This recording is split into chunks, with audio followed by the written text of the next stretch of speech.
Howdy everyone, it's Luke here. We're just going to do another review of my Parks 15. We've had it for nearly 2 years now. Haven't had much luck getting things repaired, as most of you would know from correspondence that I've had through both Facebook and YouTube. We have changed a few things on it. We're just going to give you a quick rundown of what we've done. Start with the outside. We've removed all the Ezytrail logos and put our own stuff on there. I really don't want anyone looking at this van and saying that's nice and where do you get one. So we've done a bit of rebadging ourselves. At the back here, on the back, I've fully removed the old latches that were there before, so I've taken them out altogether and sticker flexed in some steel over the top. These work really well. Seems to hold it in nice and tight.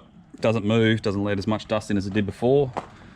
I've done both sides here, and as you can see here, you can see all the extra welding, which I have noted at a expo recently that I went to. They did have those bracings in on the newer model ones, so obviously it was a design issue. I've also, as I said I was going to do, I've replaced all the locks now with a much stronger fitting all the way through, because I had 2 more fail, so I've replaced all of them through there. I had to replace this leg. It failed on a trip and wouldn't stay up, so I had to take it off while I was out there. New leg on there. The step, intermittently, I've got it connected up again now, but intermittently doesn't work, or it depends on what sort of ground you're on. Sometimes we just take a fold-up chair with us, just to a fold-up step, sorry, just to make it work. We have also here installed a tap fitting on the cold water as well. As you remember from previous, this little fitting wasn't stopping the water coming out, so we now have hot and cold tap to work with the kitchen. And also, as you would have saw just recently, new level suspension installed, which is giving me a much better ground clearance, and also had a good wheel alignment done in Adelaide from a fella, and it tows absolutely like a champion now, so doesn't wobble on the road, pulls straight, hardly moves at all, so I'm very happy with that. And the other main thing we've done on the outside is the Dometic awning. So we pulled the old one, come down in a bit of wind, so we've pulled it out. The old one, you remember, the finish is about here, so we've actually made it 1/2 metre longer. Gives us a little bit more coverage across the fridge during trips as well, so because the fridge, if it's out during the day, can be quite get quite hot. On the outside, I think that's about all outside at the moment. Again, just removed all Ezytrail stuff. No massive grudge, but I don't want them getting the benefit of what I've done either. So the only other thing that failed on the outside, the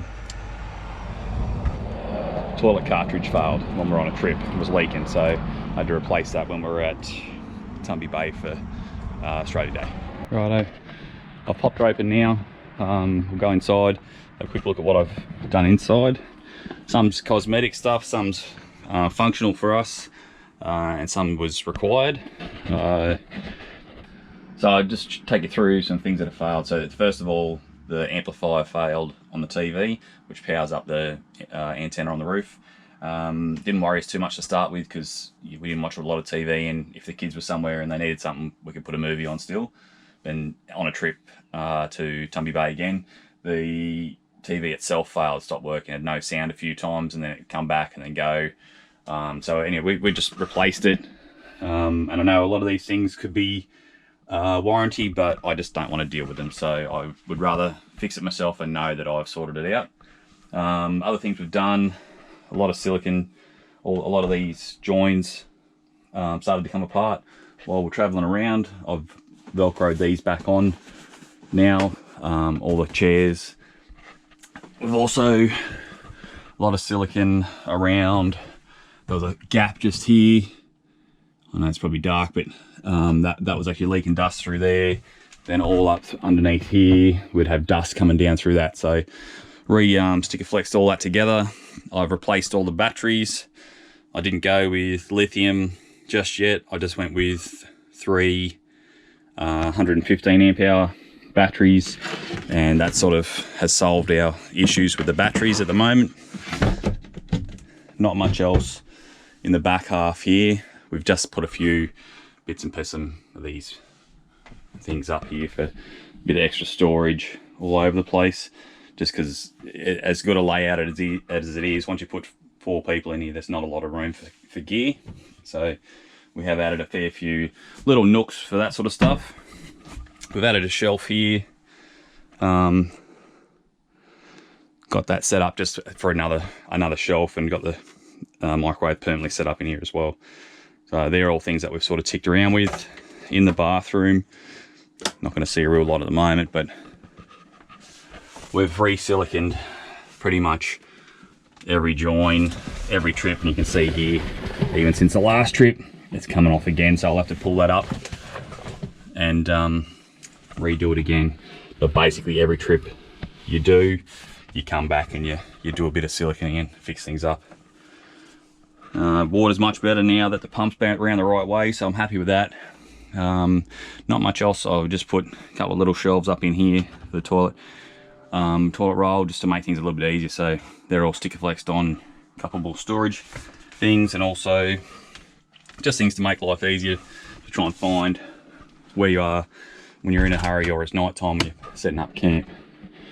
And other than that, I don't think there's a lot else on the inside.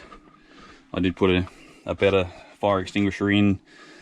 The battery charger's working better now with the new batteries. Just got a few more hooks up here. I think the table issue, we've gone we do wind it down now, so every time we travel we wind it down as low as it'll go and just leave it there. That stops it from rattling down itself, so it's not really a fix, but it does the job. Not much else really. The biggest things are the outside stuff, and it's actually quite a functional van.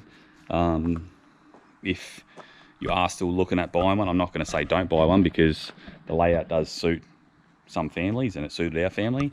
But if you are going to buy one, just be prepared to maybe spend a few dollars on it to start with. Maybe do it before you do any trips. Definitely upgrade the suspension. I think Ezytrail have actually got a Petters kit that they do as well, not just the Lovels kit. But I went with Lovels because I like their product. That's about it. Hopefully you've enjoyed that, and if you've got any more questions, just hit us an email or make some comments. I'll be quickly reply as soon as I can. Thank you.